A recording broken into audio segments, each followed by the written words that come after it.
Welcome to the Maverick Mindset Podcast, a podcast that will explore the stories of people who have chosen to take life into their own hands, in their own way, and define what success means for them. Be prepared to be inspired, motivated, and maybe even learn something new.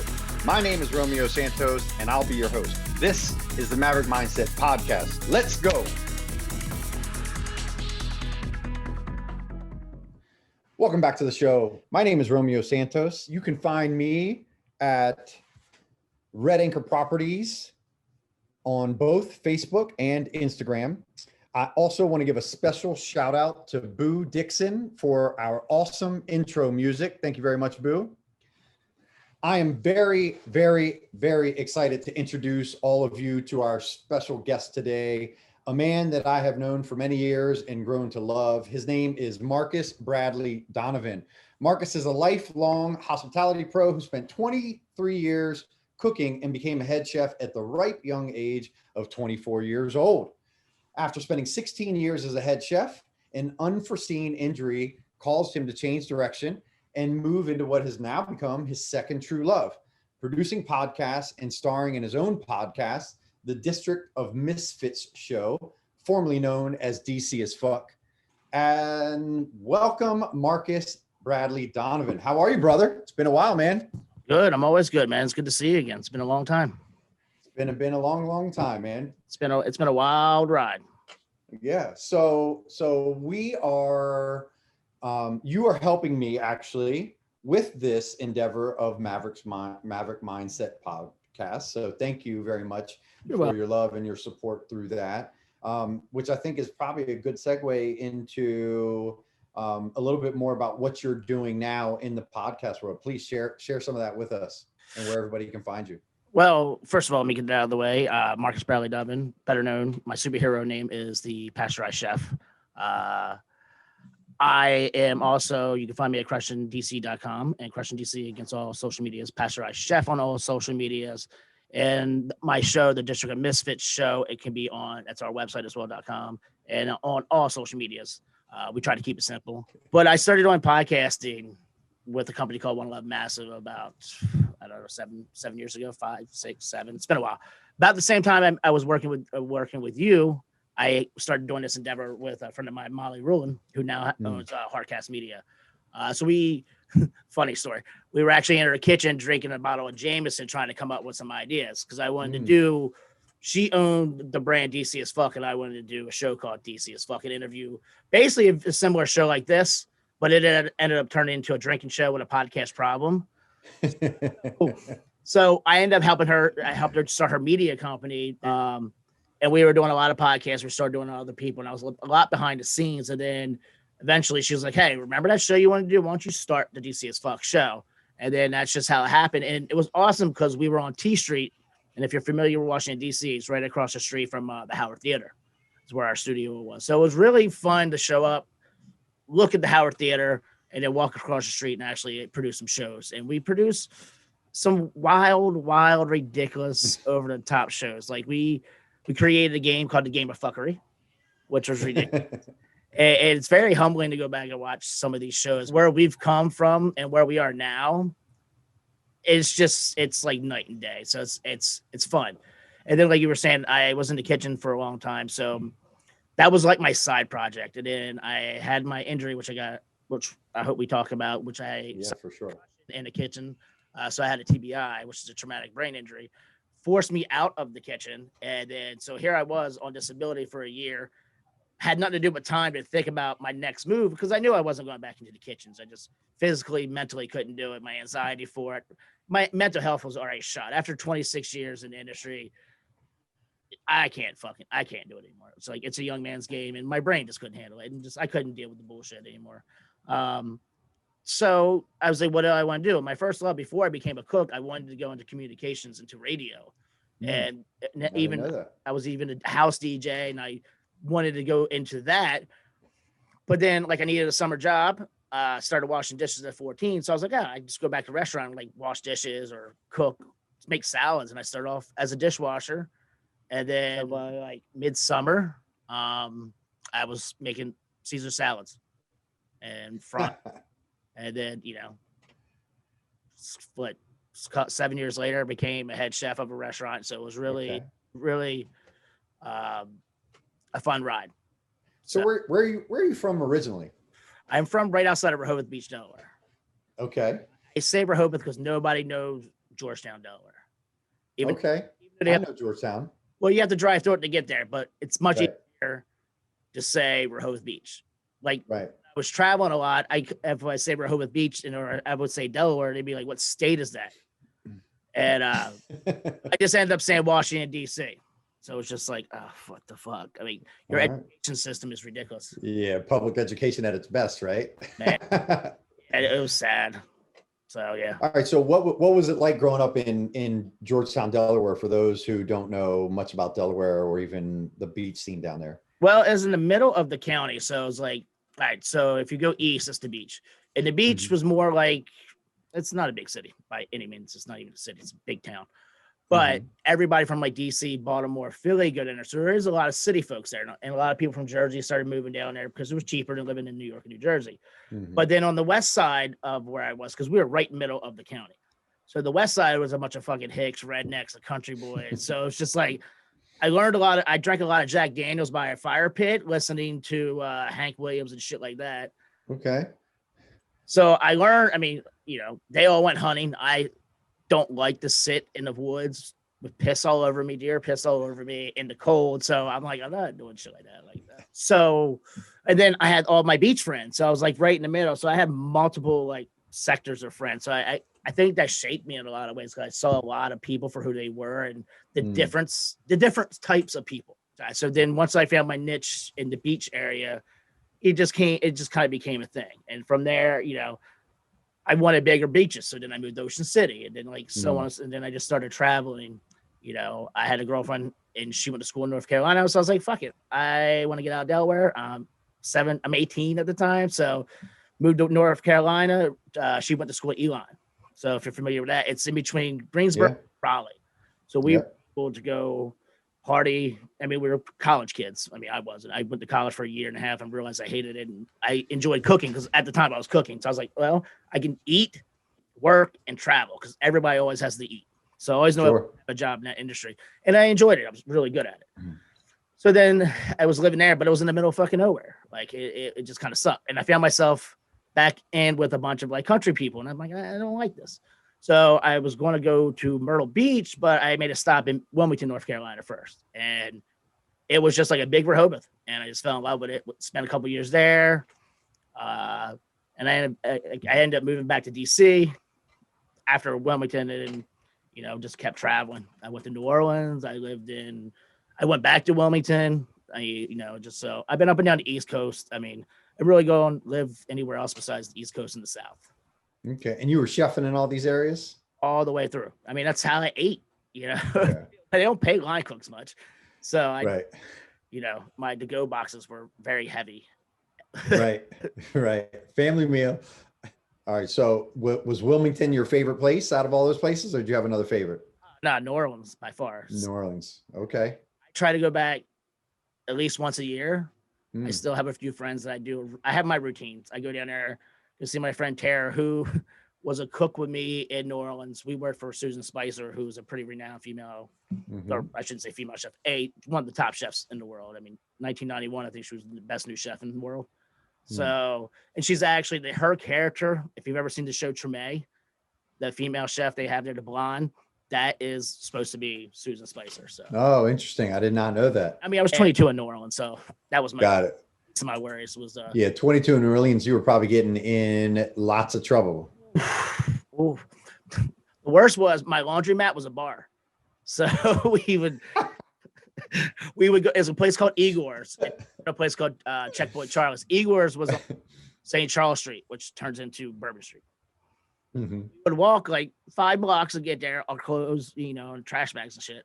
Get there, start a laundry with all good intentions. Go play some pool, start drinking some booze. 3 hours later, we're hammered, so we don't fold our clothes. So we just put them back in the bag and walk. It's like drunk Santa Claus walking back to like where we. It was a lot of ridiculous times in New Orleans. Like it was good. I mean, okay. Yeah. Really fun. All right. Did you learn to speak any Creole? I did. Creole and Cajun is the only second language I really have besides Spanglish. Okay. I actually got to use it in Ocean City, Maryland, when I owned a restaurant. We had a bunch of construction crew, and a lot of them were for Alabama, and we had this one guy, Charles, I believe his name was, and he couldn't speak English. He spoke Cajun, and I was the only one that could understand and talk to him. And they were like, "Can you tell me what he's ordering?" Like I would have to talk to him and order for him, and it's like it was funny. The first time I met him, we were in an elevator, and he was talking to another one of his buddies, and I started talking to him, and he was just like all shocked and shit, and it's like one of my kid in Ocean City, Maryland, can fucking speak Creole with him, and it's like right there. So. Now, how did you, like, what did your parents do? How did you get into food and beverage? All right. So my mother ran hotels. Okay. She did that. So she was well connected. That's not actually how I got in. That's kind of like when I got in, her and I kind of had a connection after that. Okay. My father was a banker, and I read a book by J.W. Marriott. I forget the name of the book. And I just remember him talking about how he started with a 13-seat restaurant. And I'm like, fuck, this dude's intelligent. I love everything he was talking about. I wanted to go into it. So I wanted to work for a hotel.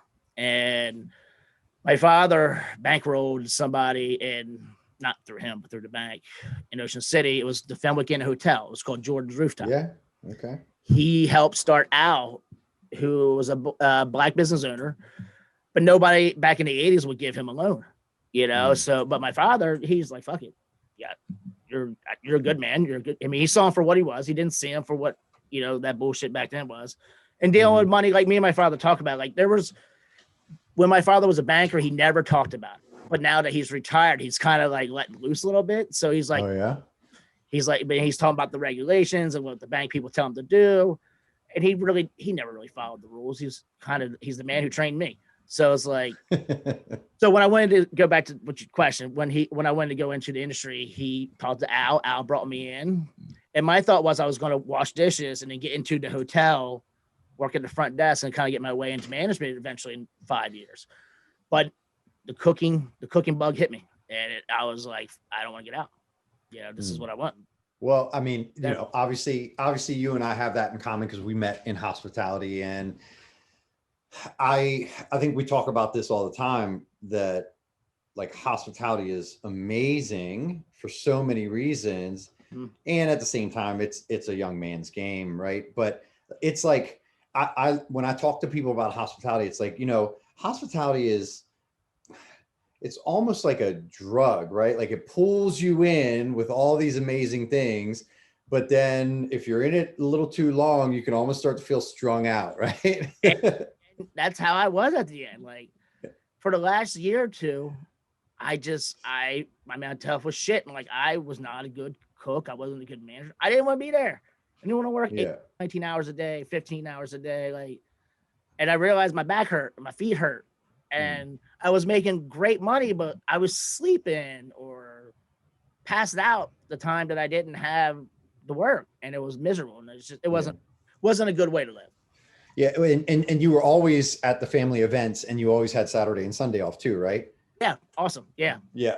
About it. That's sarcasm, listeners, for those of you who didn't pick up on that. I'm a go with that and say that was an awesome excuse for so many years that I used. That's true. Now, when I say my family, I don't mean my parents or my brother, of course, his nephew. I mean the rest of the fucking family, because sure, I don't like all of them. Okay. Put sticker on my coffee, so let's just say my Jaeger, which. Ugh. Yeah. Well, I think now more than ever, you're starting to see more and more people kind of have the epiphany that I had 6-7 years ago, that you've had within the last few years. Yeah. And I think COVID has really accelerated that, right? I mean, you're right. I think with COVID, I'm starting to see a lot more stuff on social media where people are like, fuck this. I like sitting in my sweatpants and working from home. Like I had more time with my dog. Why am I working 5-6 days a week? I'm gonna do a 4-day week. And so like, I think that mindset is correct. Yeah. It's good. Yeah, for sure. Definitely good to see. Yeah, I think there probably needs to be a lot of reform in that industry. That badge of honor for managers and chefs to work 80 hours a week is not really a badge of honor. It's just it's a toll on your health. And with all that said, I think you and I would agree that hospitality has helped to form the people that we are quite a bit, right? Yeah. Being able to meet people from so many different walks of life, not only that you're working with, but those that you're serving and hosting. Mm-hmm. I find personally that my time in hospitality prepared me for business life in a way that I never realized, and just the way that I'm prepared to talk to anybody from any setting at any time, no matter what they are, a dishwasher person that makes, minimum wage, or if they are a multimillionaire that's a CEO of multiple companies. Doesn't matter. I can talk to any of them. Yeah. I mean, it's same with me. Like, I could clean up very well and I could dress down very well. So like, I worked for Michael Jordan. I was like, not his personal cook, but like I was one of the ones that cooked in this room when he was playing poker and stuff like that. So I heard we had to sign waivers. So I'm sure. And it was through his divorce. So, oh boy. So we had like news media and shit around all the time. So we had to sign stuff. But I heard some incredible, like, ruthless shit from that guy. I had to talk to these people. And, working for the Redskins, I talked to a ton of football players and, the general manager of the team. Like, so I was around it, but it was the restaurant industry that kind of prepared me for that. Because as a chef, you go to tables and you talk.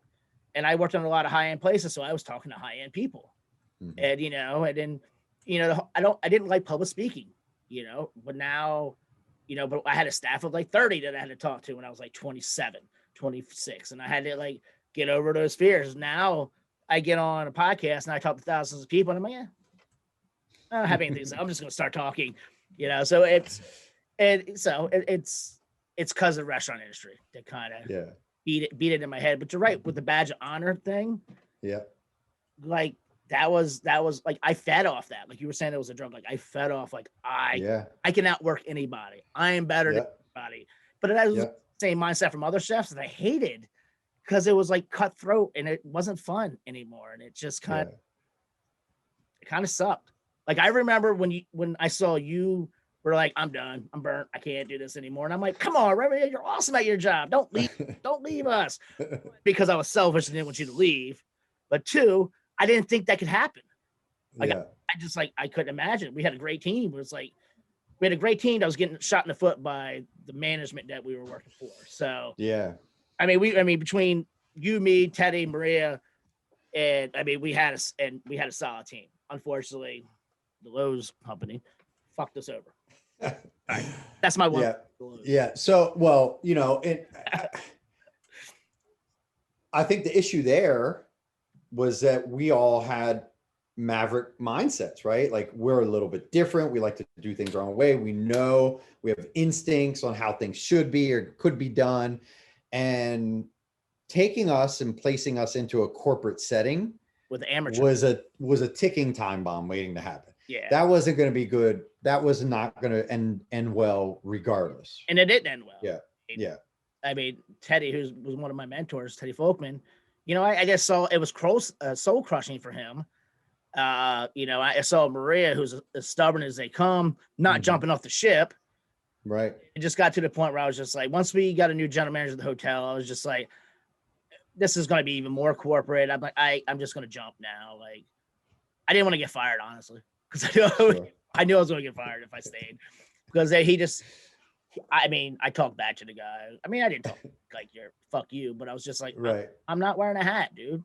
Like, I'm not around food. I'm expediting. I'm not doing shit around food. I'm not even touching food. I'm not wearing a hat. And yeah, so it was, I saw the writing on the wall and I'm like, I'm out, guys. Enjoy. I'm sure that had you in J Pal's office quite a bit. I was in her office fucking all the time. It was funny. Yeah, that was funny. Me and Maria were always in it's funny because you see an HR person who, when you see her out, is like so polite and I'm sure you saw the same thing. You get her behind like the door when the door shuts, like, man, fuck this place. And like, but again, she's a maverick. So she's she does big. I mean, she's doing good shit. Like she's working for some big people. She's back in DC. Like so, like, but it was good to work with people like that, and people like that motivates you. And like telling you before, a couple weeks back, like I still use some of the acronyms you gave us, and some of the like techniques, like the 7 Ps and all those things, and use that for the past 5 years in kitchens. Like, but yeah, fun time. 7 Ps. So everybody listening, the 7 Ps is actually not something I can take credit for. There's an old friend of mine that said this to me at one point, Jennifer Woodhouse, actually. So if you're listening out there, Jennifer, credit to you. And the 7 Ps stand for proper prior planning prevents piss poor performance. And it just resonated, right? I was like, yes, that makes perfect sense. That makes perfect sense. But, it goes to all sorts of things, right? Failing to plan is planning to fail, right? Whatever it is, if you don't have some sort of a plan in place, while you can be a maverick and you can go out and do your own thing and be very entrepreneurial, there's got to be some sort of a plan, some sort of a system in place. So, you obviously found success in hospitality and you became a chef. Like, who were some of the people that were your models that you followed? In the restaurant industry? Yeah. Or just in life that helped to kind of form your work ethic, the person that you were. Well, my parents, first of all, because they put me, and my grandfather. My grandfather owned a recycling plant and a junkyard and a button factory, also a politician in Delaware, friends with Joe Biden. So I was into politics in the political world for a while. So I now can one up a lot of people by saying I know a president. So but they put me to work since I was like 8, 9 years old, me and my brother. And then, we grew up in that industry and I didn't want to do it. So I got into the restaurant industry. And then as a young cook, I read Kitchen Confidential, Anthony Bourdain. I mean, I read it when it first came out. Then I eventually got to meet the guy, which it was here in DC, and I didn't have my sleeve, all my tattoos on my arm yet. I had a bunch of burns on my arm, and he's signing my book, and he looks at my arm, he grabs my arm, and he's like, "You a line cook?" I'm like, "Yeah." He's like, "Hold off," because there's a bunch of soccer moms and shit. And it was me and my buddy, and it was our day off. And afterwards, they had coffee there. We sat and talked for like 15 minutes, and then he went on his train, and I was like, that was fucking cool. I got to see that. Yeah. That kind of inspired me to do more, and then just work harder like that, Yeah. What an awesome dude. And I mean, going back to the drain that this business will have on you, right? I mean, what an incredible life that was, snuffed out too soon by his own doing. I mean, he had made it, right? Like in our eyes, like he had made it. He had a show. He was everywhere. I mean, he became a household name. I was devastated to the point where I was like, fuck, him? Anthony Bourdain? Yeah. So it was like you said, for me, it was a refresher about how fucked up this industry was. And when that happened, I was already in that mindset where like, I don't want to do this anymore. Yeah. And then a couple of months later, I had my injury. So I was like, bye, I'm out. How did you find yourself from what sounds like maybe a larger, yet a mom and pop in Delaware? You kind of travel around to all these different places, continue to work. And then you ended up coming back and working for some pretty cool places in DC, right? Tell us about some of those places. Well, when I had a restaurant in Ocean City, Maryland, and we could have kept going. What was the name of that again? The Skyline Bar and Grill.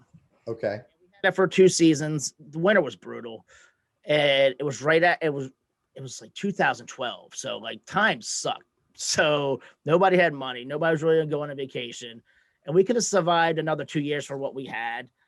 And if it was 2 good years, we could have made it longer, but we were just like, I'd rather throw in the towel now, cut my losses, take the L. Let's move back to DC. Let's work for some people. Cause I had job offers, from some friends who were opening restaurants. And one of them was on A Street Northeast. It was a Mexican restaurant. So after I shut down the restaurant, I was like, I'm just going to do me right now. I'm broke.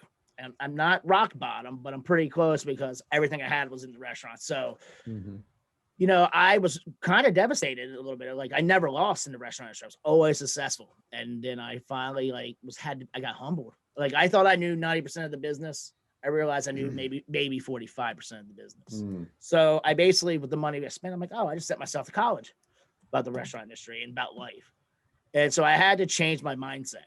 It was either like be this show off and hard ass and just, I had to accept that I lost.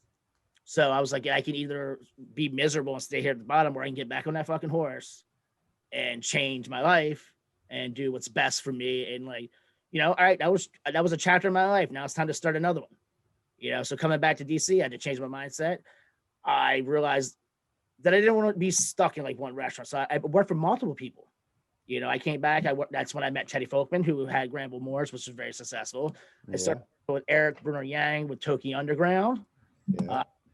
And just a couple other guys around who, our house hold names like those two, but like we're really good chefs. So like, but I didn't really have a schedule anywhere. So like I had like one set schedule with Saturday and Sunday brunch. But then when people called out of work, like these restaurants would call me and be like, hey, can you work? And so I was filling in my shifts, and I worked multiple different restaurants, multiple different menus, multiple different staffs. So I was having a great time, and it's because I had no responsibilities. I've had responsibilities in the industry for the past 10 years. It was great. Like I was like I'm cooking all this good food. I'm learning. I was learning again because I felt like I got to the point where I stopped learning because I was my own teacher at the point. And it just kind of sucked. I was kind of burnt. So coming back, it kind of got my juices flowing again. And then, I started getting, the jobs again. And that's when I ended up going down to Annapolis after Teddy saw me. Teddy fell in love with my work ethic, put me on as a sous chef at Granville Moore's, and then sent me to Annapolis to be the executive sous chef of the hotel because he wasn't always going to be there. So he trusted me. Mm-hmm. So, and then after that, after I left there, I ended up coming back and going and working for Jose Andres at the MGM casino, which was fun. But again, it was that corporate setting where you had the MGM and then you had Jose. So you had two like clashing. I had two sets. I ended up just getting sick of it there just because of that. I mean, I put in 2 years. So I find that success. And then I went back and worked for Eric Bruner Yang, helped open up the Line Hotel. It just wasn't my cup of tea, And see, I think before my failure or my like new chapter, I would put 2 years in no matter what, no matter how bad it was for me. Or how just mental health wise it wasn't good, but I realized like this isn't a good fit for me. I got to bounce. Yeah. And then I end up down to the Oval Room working for a Shook who owns multiple results. Yep, quite the restaurateur. Yes, he is. Very hard to work for. He had a great chef in Brian Moscatelli, actually, who was like from Aspen, from New Jersey. So he's one of the best chefs I ever worked for. But not really a good person. So it's just kind of like, he was, but we just didn't click. Okay. Then, and that was a great place because I walk out of the restaurant and I see the White House. I don't care how long I've lived here, but like when you see the White House, no matter who's in there, or you see the Capitol, it's just still nostalgia. It's like, and it makes me realize how cool it is to live in this city because you see it. Yeah. But yeah, and then at the Oval Room is where I suffered my injury, and it's, that was it. That's when I finished. That was it. Take us back a little bit. Thank you for taking us through that journey. But take us back a little bit when you had to shutter that restaurant. I've experienced that as well. Like, what do you think caused that restaurant to fail? We were not prepared. We were overwhelmed. At the time before, I was running 3 restaurants as the executive chef. I was the corporate chef in Rehoboth. It was Rehoboth, Lewis, and Milton. It's a place called Irish Eyes. And when I came in there, they were like a frozen food kind of place. Everything was out of the freezer. I did things from scratch. I brought a baker, and so I changed their like whole culture for a little bit. I was there for like 5 years. Yeah, I was there for 5 years. Changed the culture. Got beforehand like. And I could tell I was doing well because when I first started, my applications were garbage. By the end, I had culinary students coming by, other cooks in town. So I took that as I patted myself on the back, like I'm doing something. Yeah. And, in Lewis, we were doing $30,000 days, and it was just like, and then we had Rehoboth making another 9 to 10. And then we had Milton making 5 and 6. So it was like, all right, I can run a restaurant. It was one of those things like this, I enjoyed my time here. My run is done. I'm going to leave. So the crash happened right at the same time that I was making these moves. So we opened up the restaurant in a bad time. I thought I knew more than I did. We took over an 11,000 square foot restaurant. Whoa. Exactly. I should have done a fucking 20-seat restaurant. But we had a banquet room, and it was a funny story. It was my first restaurant job. It was Jordan's Rooftop on top of it. And so I was like, oh shit, I'm buying my first restaurant that I worked in. And you know, it was just really difficult. We remodeled, we put like $250,000 in and pumped the place up, and just we were always behind the 8 ball, it felt like constantly. So we could just never get out, and we'd have a great week, and then this happened, and we had a bar manager steal like 10 grand from us. It was just like, and it was a personal friend of my business partners, so I didn't pay it no mind. And then like we're looking through the numbers, like what the fuck, like how is this happening? Because we weren't even looking in his direction. We were looking at each other. We were looking at everybody else, and then so after that, it was just, you know, it was an uphill battle. And then like I said, we could have kept going for another couple of years, but then we were just like, and it hurt. Because like I said, admitting failure sucks. And we didn't want to do it, but like, I didn't want to put any more money into it. And, you know, there was a lot of nights that I did not sleep for 2 years. There was a lot of nights where I cried a lot. There was a lot of nights where I was sleeping on a bed on the floor because I had to sell shit to pay rent. And here people, I mean, I own a restaurant, but yet I'm eating fucking ramen noodles. So it was humbling. It hurt, but it had to be done. I had to rip the Band-Aid off. So what do you think you learned most out of that experience? I don't know everything, and you need a great team around you to be successful. Because before I thought I could do everything, and I didn't need anybody else. You know, I could train people. I could do this. I can do that. And then I realized, no, you can't. You can't. You don't know everything. You can't do everything. There's only 24 hours in a day. You need good people around you, people you trust. That's the only way you can move and be successful moving forward. That's a huge aha though, right? Like a lot of people don't get to that. Yeah. That was a huge aha. I mean, at 33, learning that, you know, because I thought it was hot shit opening a restaurant and thought I knew it, like I said, everything. But like, yeah, that was my aha moment. And that's when I realized I have $0 in my bank account. I'm going to move to DC, live in a construction site because that's the only place I could afford, and make something for myself. And so I had to start from the bottom, you know, scraping. Yeah. You know, I had 2 bags in my name. You know, sometimes it takes that getting knocked off the horse, right? I know there's been a couple times I've been kicked off, not even knocked off, kicked off my horse. You know, exactly. talking about, you know, what is it when they're jousting, right? With the sticks, like that's what it felt like, right? So right? Yeah. And I feel like as painful as those moments can be for us as humans, they can be the most powerful also. If you take them and point them in the direction of what can I learn from this, and you don't wallow in it. It's what you make of it. Like I said, I could have sat there and stayed at my parents' house and, you know, lived off them for a couple of years till I got my stuff back together. But I made the decision not to be sad and miserable and get up back on that horse, move back somewhere, and, you know, suffer for a year or two till I got myself back on my feet. But I wanted to do it on my own, and I had to do it on my own. So it was it's very rewarding. It's the next chapter, essentially. Yeah, it was. Why was it so important for you to do it on your own? Because I'm the one that put myself in that situation. You know, my decisions led to that situation. Wasn't anybody else's. You know, and plus I didn't want to live in a small town. I wanted to get away from, I wanted to get away from the thoughts and my memories of that place. You know, like I just didn't want to be around that area. I was still like sensitive from that whole time frame, and I wanted to go as far as I can go. But I didn't want to go too far. Like DC for me is close enough to my parents, but far enough where I don't have to think or hear about my failure.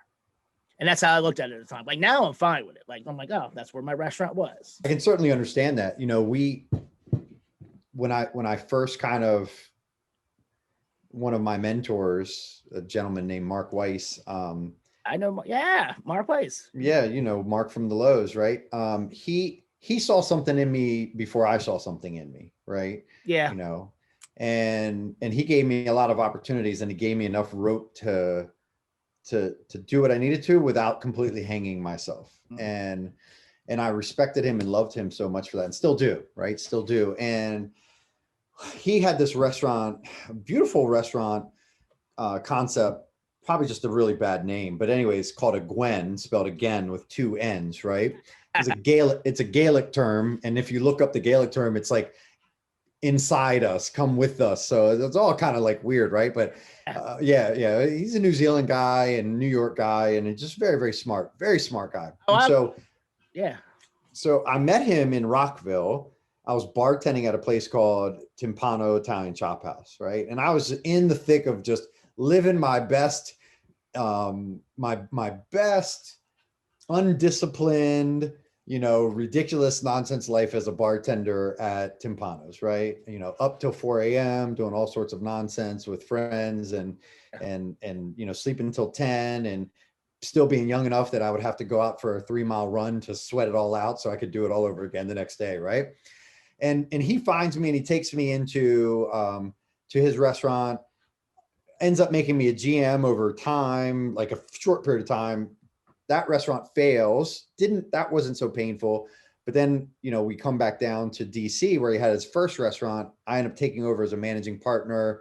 Fast forward, that restaurant unfortunately closes as well. And Fabio Trabocchi takes it over for Casa Nona. Okay. And I'm telling you, it took me 2 years before I could go into the space. I get it. It took me 2 years before I could stomach it to go into the place, It's like seeing an ex-girlfriend.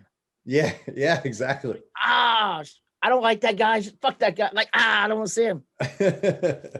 And he's like a professional athlete. Fuck this. Like, yeah, man, it stings. It definitely stings. Yeah, for sure. I think it's a learning moment as well. It's like you're getting over that hump. I'm like, lesson learned type thing. Yeah. But no, you're right. It fucking stings. Yeah, it stings. But the pushing through and the persevering, right? Like I keep hearing that message in your story of, it hasn't been perfect, right? And that's really what this podcast is about. This podcast is not meant to celebrate people that have reached the pinnacle of everything that they're doing, like so many other podcasts are out there, which are great podcasts, wonderful podcasts out there.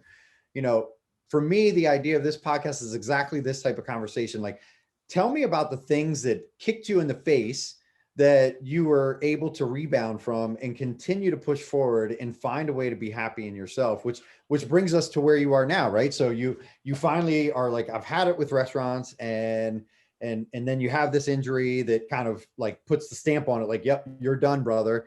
And you've already been doing this other your passion project of yours in podcasts. So now walk us through that. What's going on there besides the initial point that you told us? Like, you've now got your own podcast, you've got a company now that you're working in and starting and owning, that you're producing podcasts like mine. Walk us through all this and how you got to here. Well, me and Molly, she went her way. I mean, it wasn't my company, so she did her thing. She was going big. Yeah. I loved it. I loved the direction she was going in. So like when I on my break on disability, I was watching her journey, and we were doing the podcast prior, and I was just a shit show. Like, we didn't realize how bad my brain injury was. Mm. And, I almost got fired by my 2 best friends, like they were done with me. But then we realized my injury was really serious. So we took about 7-8 months off, took everything in, got my shit back together, got my mental health where it needed to be. Still not with the injury back to where I want to be. But we were able, we started buying our own equipment because we didn't want to like rent a studio. We didn't want to like have someone else do it for us. Well, hold on. Let's pause it. So how exactly did the injury happen? I was closing out my shift. I was scrubbing the station down, and there was 3 levels of pots. Now, in the overroom, we had these like cast iron pots. Mm. So they were small. I got hit by like the little saucepans, but they're like 5 pounds each. So I had 3 of them hit me. I had 2 hit me right here, and then like 1 hit me like on the neck and the back of my head. Mm. So, my teeth locked up. I got this instant headache. I got angry. I didn't black out. So I was like, I just got hit in the head. And go back to what we were saying about like pushing through and, it's like I can do anything. I was like, you know what? Let me fill out a workers' comp. Not even a workers' comp. Let me just fill out an injury report just in case. And then, you know, I was like, I'm fine. And my friend Val, who actually is part of the Misfits Show and a producer, was like, she dealt with a lot of like injuries to the brain or like developing brains, like with little kids. And she started saying some of my symptoms. I'm like, no, I'm just hungover. I'm just this or I'm just that. I'm just tired. But then like I started getting sick, like throwing up and just like crazy migraines. And just like it got to the point where I was like, fuck it, I have to go to the hospital. And that's where I knew that was the end, because they were like, why? Come to work. Like, you're okay. Nothing's wrong with you. My head hurts. Like, this is not right. So yeah, it ended up being, you know, they gave me like 4 days off, the hospital did, from work. And when I got back, they were just dicks about it. And I'm like, dude, here's the thing about brain injuries. It's an invisible injury. You can't see it. So therefore people don't think there's anything there. Like, you know, and that's the unfortunate thing about a concussion or the brain injuries. Like, you yourself don't even see it sometimes. And you try to do, like in the beginning, I tried to do my life the way I always did, run 100 miles an hour, like work. I couldn't do it anymore. Like, it just shut me down. So did they diagnose you with anything specific? What did they end up saying happened to you? Post-concussion syndrome. Okay. Post-migraine syndrome. I got whiplash. I had chronic migraines. My eye started fucking up. So my right eye, I forget the like technical term for it, but when I went to this highly respected eye doctor, ophthalmologist, whatever the hell they're called. I did all these doctor terms, and now I learned so much about doctors, but I don't know all the terms. He was like, that's not your eye messing up. That's your brain going to your eyes. So like my eye was taking in the stuff or what I was seeing, but my brain was interpreting it like this. Like, oh, wow. Vision was going like this and like that.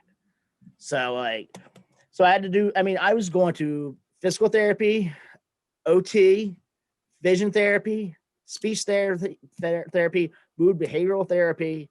I was literally in the hospital Monday through Friday. Wow. From like 9 a.m. to like 1. Multiple therapies for 8 months. Nonstop. Wow. So that was my work. That became my job, was getting healthy. Yeah. And, you know, I come home from vision or physical therapy and have vertigo for like 5 hours or 2 days. You know, it was really tough. And like, I still have a lot of those symptoms, but from those therapies, I know how to control them now. So like, if I start feeling something, I know my limitations now, what I can do and what I can't do. Okay. You know, I know I can't work more than 2 days in a row, you know, because like I still try to help out in restaurants, but I can't work in kitchens with the bright lights. There's those things. I can't I'm not allowed to ride a bike. I'm not allowed to drive a car. I'm not allowed to fly in a plane. Wow. So, fly in a plane or fly a plane? No, well, I definitely can't fly a plane, but fly in a plane because of the pressure. Really? Yeah.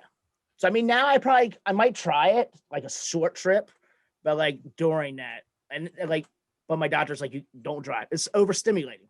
So like one of my therapists, think about this. You know how you have your cell phone, you know, the more apps you have open, the slower the phone is. That's how my brain is.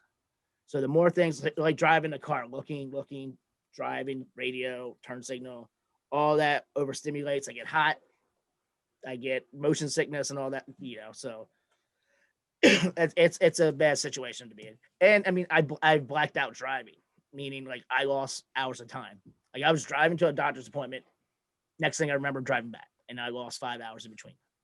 Wow. They were like, we're done. But that's the brain.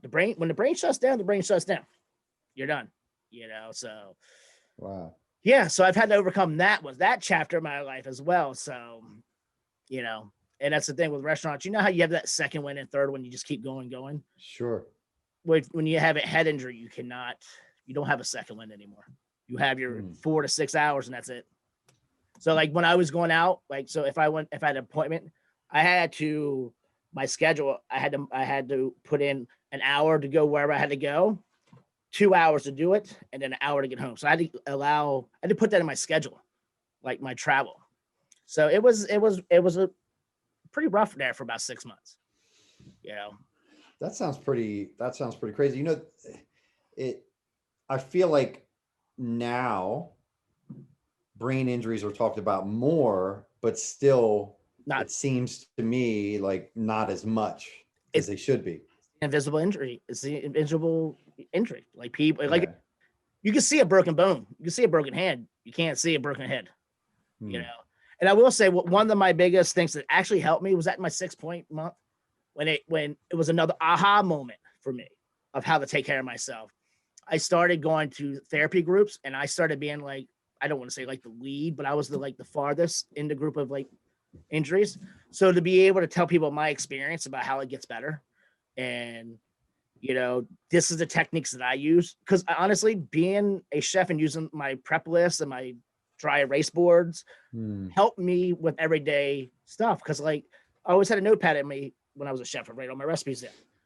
I had to write down my memories. Why am I going upstairs? What am I cooking today? What do I? Oh, wow.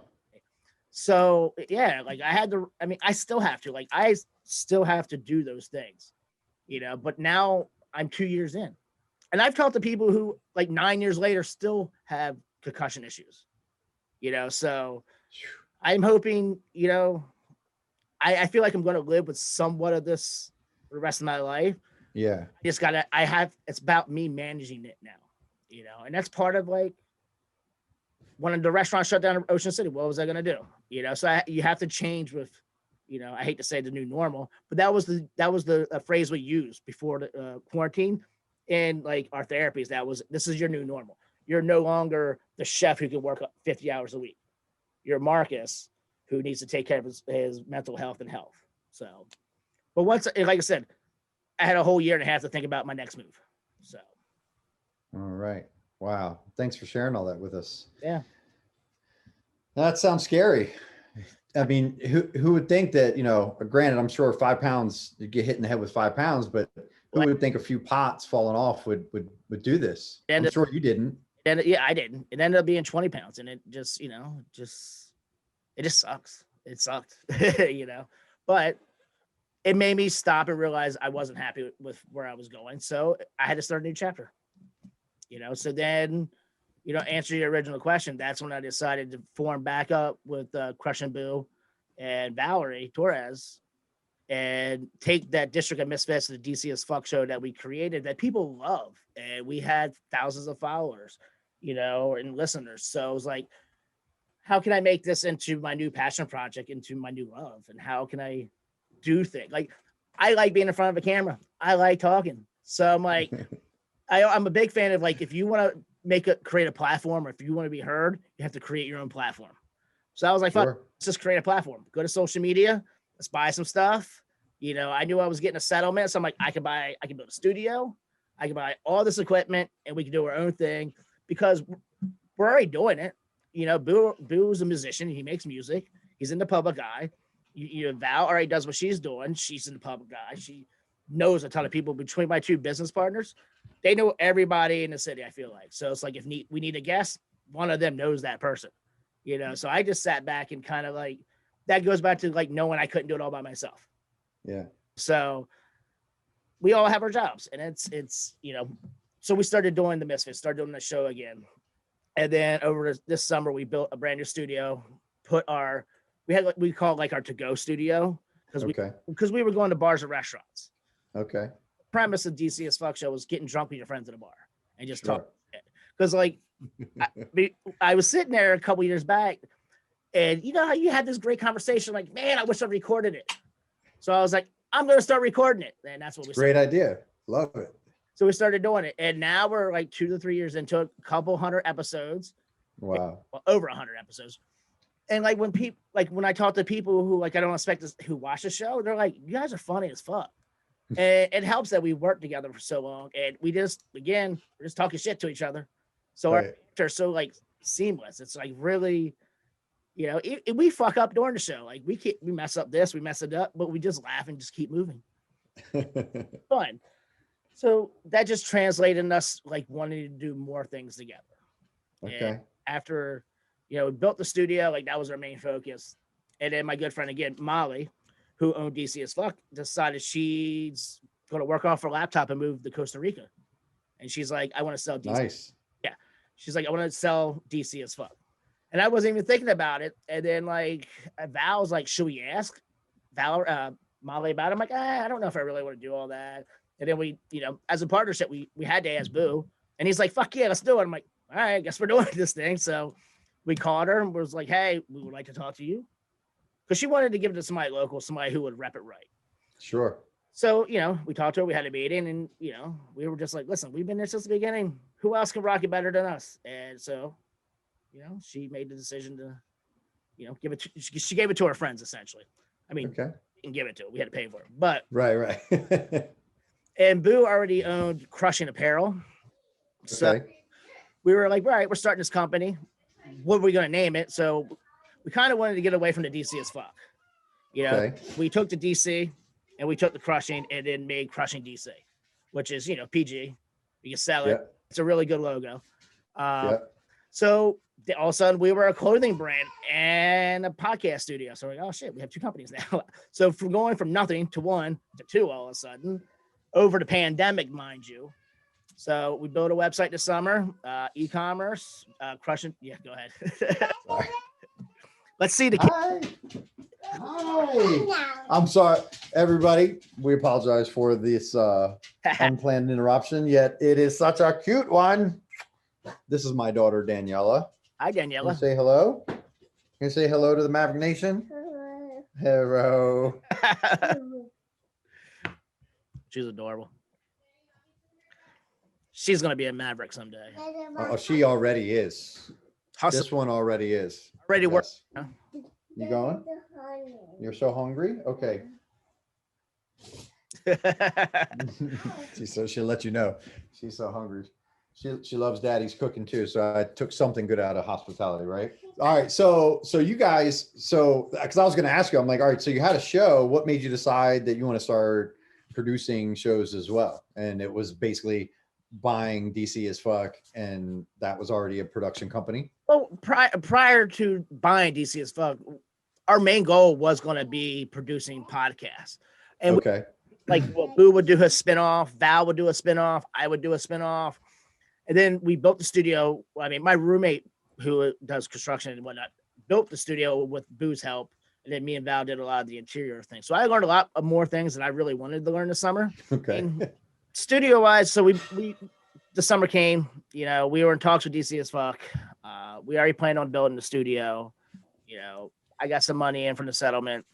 And I was like, fuck it. I'm going to grab the two people I trust most. I also grabbed my former business partner in the restaurant, Bill Mulholland. And these are the four people that I know if shit goes down, they'll still be there at the end of the day.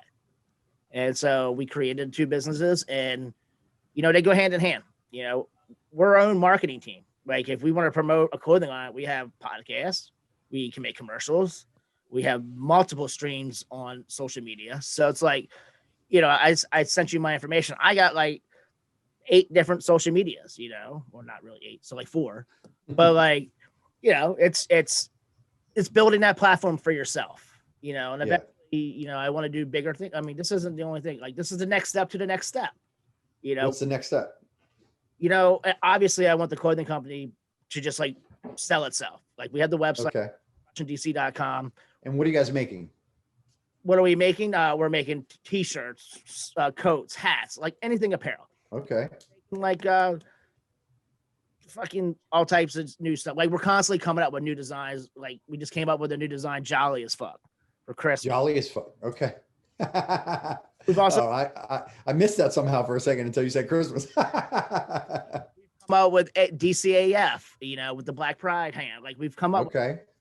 We're going to constantly come up with that. We're connected with a printer in Baltimore called Hive Synthetic. He just moved to a new shop, so we're integrating him into our website. So we're helping each other grow. We're helping him. He's helping us. And on our website, we're focusing on other local brands. So right now we have DC as fuck. We have CrushingDC, the District of Misfits, and Upset the Setup. But we want to bring in more local brands. Like we want to bring in restaurant t-shirts from local restaurants so we can help. Okay. We want to give our friends and family and people we don't know a platform to sell their things.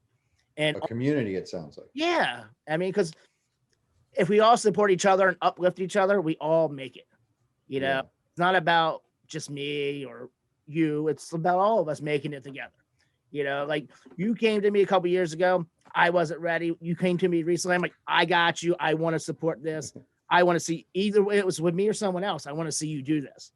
But that's just how we were. And, you know, on our website, we have what's called Crushing Radio, which, you know, eventually we're going to put all our friends' music in all our podcasts. You know, then we have our YouTube channel, the District of Misfits channel right now. And we're putting all the podcasts that we work with and other people's podcasts. Like, so we're just trying to support everybody and just elevate. It's all about elevating yourself and everybody else around you. And so, you know, the next step is, you know, I want CrushingDC to be a multi-million-dollar company.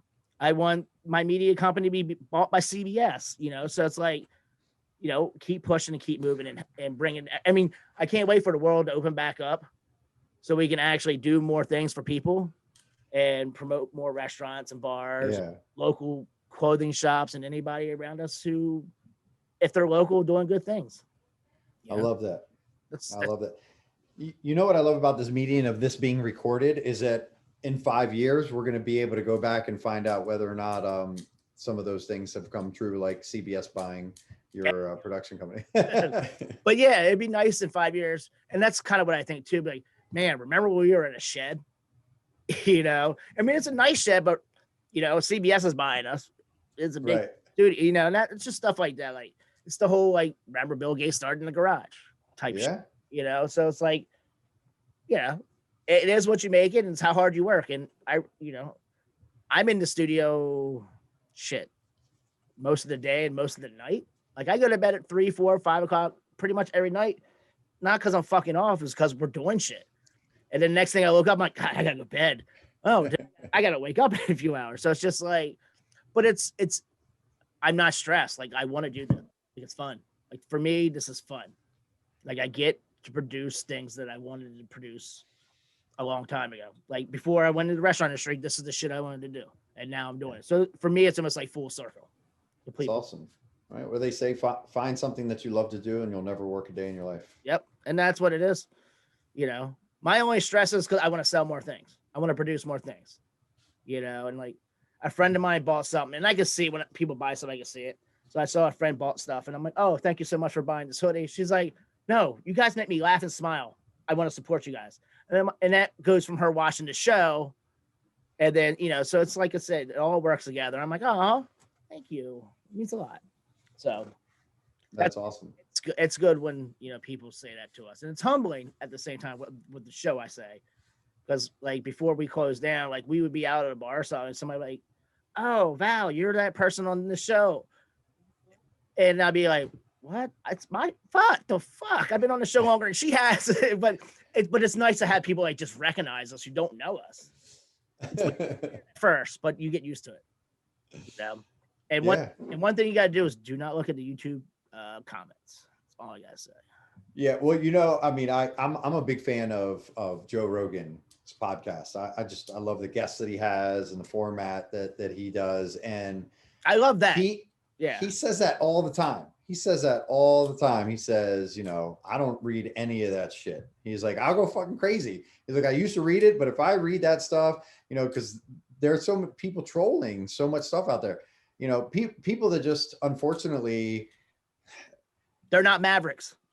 Yeah, they're not mavericks, right? Because, you know, what a maverick will come up to you if they had something to say to you and say it to you, you know, and that's as beautiful as social media is and all these mediums where we can, you know, communicate and connect virtually.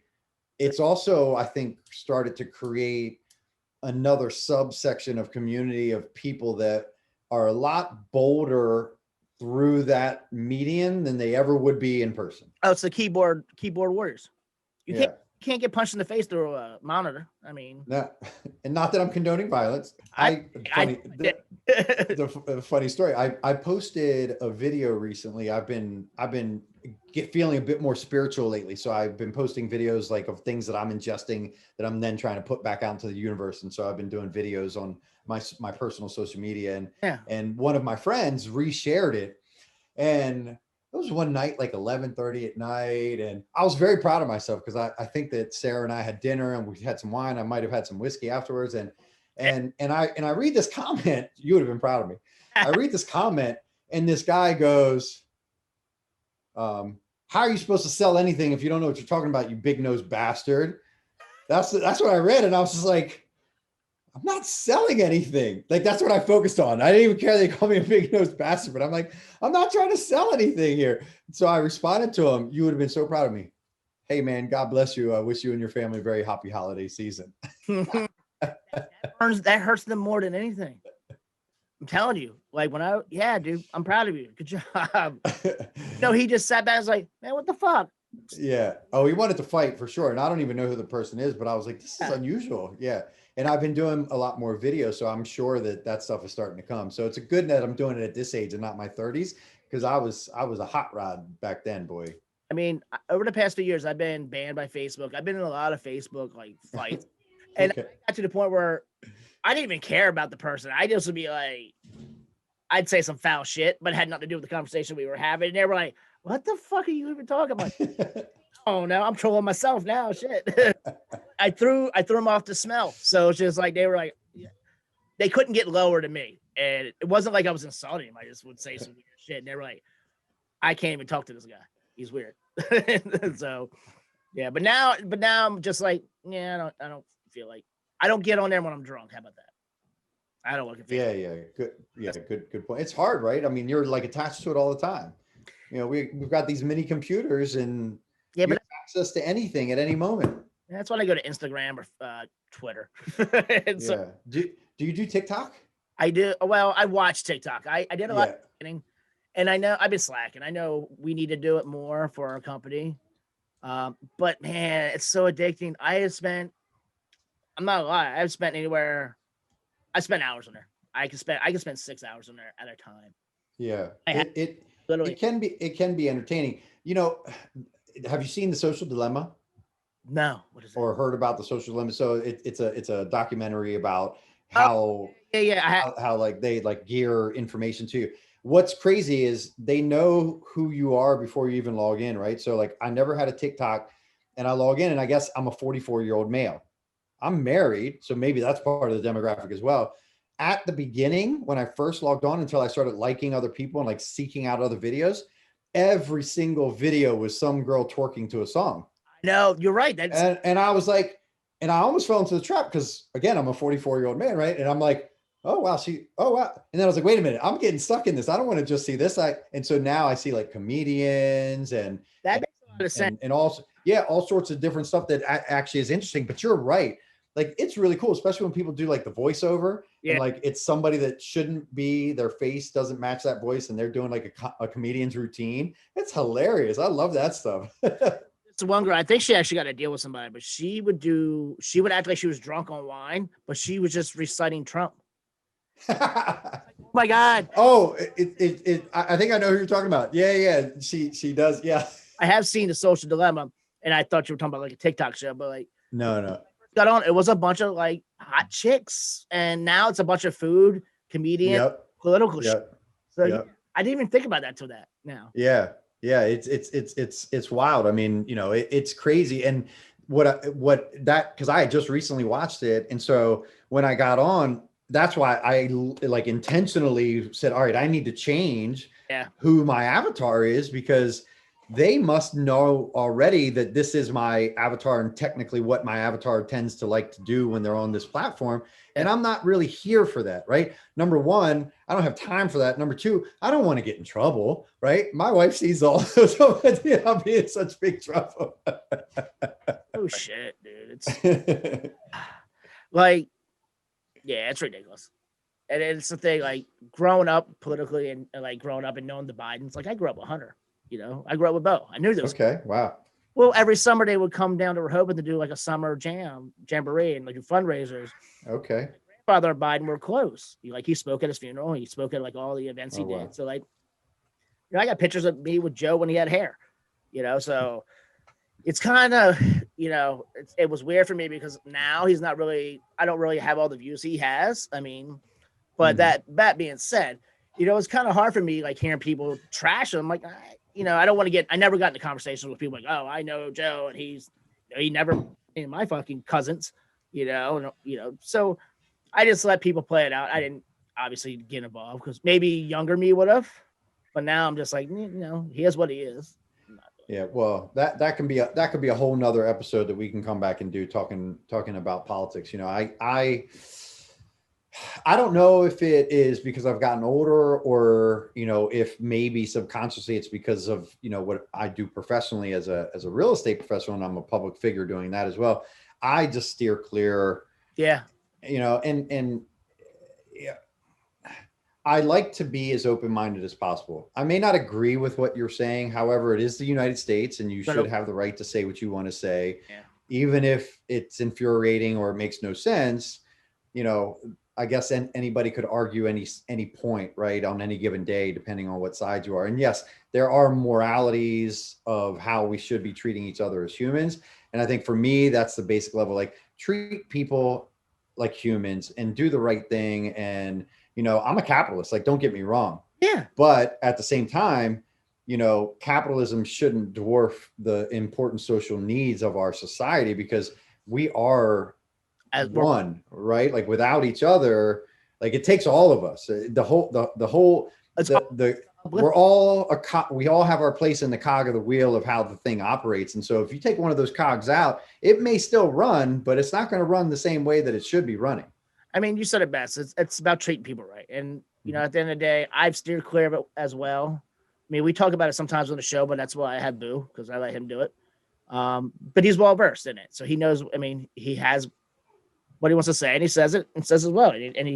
I'm like, I second that a lot of times. He's smarter than me when it comes to that. So I'm like, again, that's me not knowing everything. Like, that's your lane. Take it. Yeah. But you're right. It's all about uplifting other people. And it's just, man, it's a whole nother show. Like we have other political podcasts for a reason. We have, we have a hip hop show called Grande Lock. They do hip hop. We have a political show called Ain't No New Thing. That's what they talk about, so it's just like, here we're uplifting and positive. Yeah, for sure. For sure. Well, listen, I think we did it, right? I mean, we've been on for quite some time and I think we've had a really fantastic conversation. I appreciate you so very much. You allowed my daughter to come in and interrupt and everything, which was always a pleasant surprise. Hey, kids are the future, man. Kids are the future. You got to teach them. Absolutely. I will say osmosis. Yes.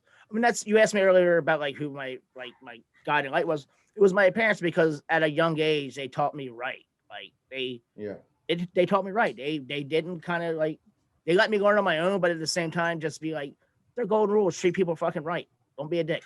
Just don't be a dick. Work hard and don't be a dick. Work hard, don't be a dick. I love it. So yeah. Be a bumper sticker. Yeah, it should be actually. You know what? We'll make one. Speaking of bumper stickers, have you started listening to Matthew McConaughey's new book, Green Lights? See, I don't want to. I know you. Oh man. Good things about it, but I'm not a fan of him right now. I'm just sit back. All right. Let the inauguration go through, and then maybe. Look, if you can put all the other stuff aside, you'll love it. Yeah, it's very good. It's in the line of what we're doing here, right? He found his way on his own way and got there, right? So his path was good though.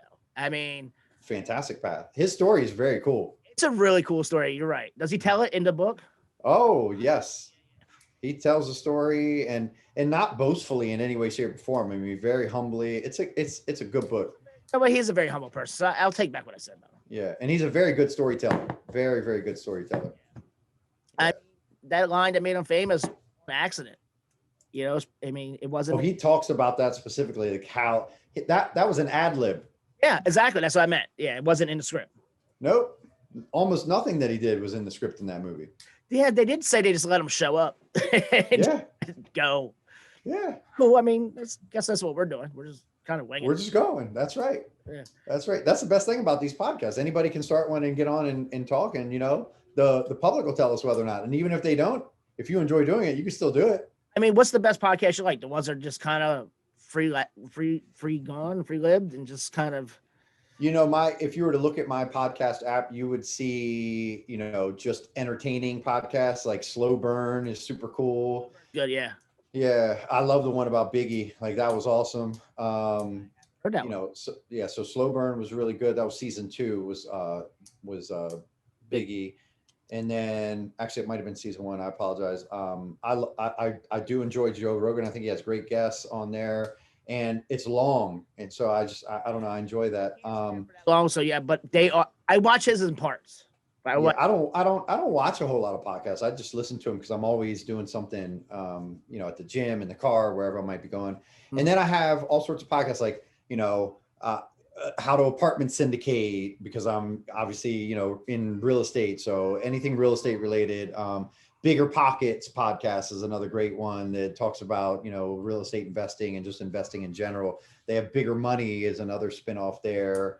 Tony Robbins podcast, I really like his as well. So I'm kind of all over, but a lot of the stuff that I ingest, like I try to treat my vehicle like a mobile college, right? Like I'm just constantly pouring. I rarely listen to music anymore unless I'm lifting. If I'm lifting, I do need some music so I can stay a little bit more hype. Yeah. But for the most part, I'm not listening. Or if I just am in one of those moods where I get in the car and I just need to kind of jam out, then I'll get in. I feel you. Yeah. Yeah. I mean, that's how I live pretty much all through my day. If I am not concentrating on something that I need to, I'll throw on a podcast and just listen to it. Or I watch a lot of YouTube, so there's a lot of podcasts there. So I'll listen to them there. And sometimes I listen to them falling asleep, listen to them while we're doing shit in the studio. It's background noise, but sometimes I'm like, that's some funny shit, but it's a good way for me to like relax, because I don't watch TV all the time. I don't like watching dumb TV. I'd rather listen to something and learn. Yeah. That's just kind of my thing. And a lot of the podcasts I listen to, that's kind of what I get from them. Good stuff. So remind everybody where they can find you, Marcus.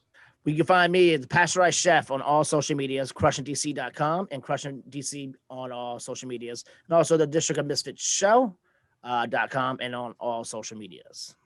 All right. Very good. And you can find me on my 2 social medias. I'm old, so I have Facebook and Instagram. That's it. At Red Anchor Properties is where you can find me. And of course, this is being produced by the District Dogface Studio. So thank you guys so very much for the love and the support. I very much appreciate it. We are very excited to be wrapping up episode number 2 with our marvelous guest, Marcus Bradley Donovan, which is a movie star name in itself anyways, right there. So this has been the Maverick Mindset Podcast. Thank you for listening. Be sure to catch us on social media. Hit subscribe below if you want to continue to hear more of this amazing show. I'm Romeo Santos, your host. This has been the Maverick Mindset Podcast. Thank you very much. We're out.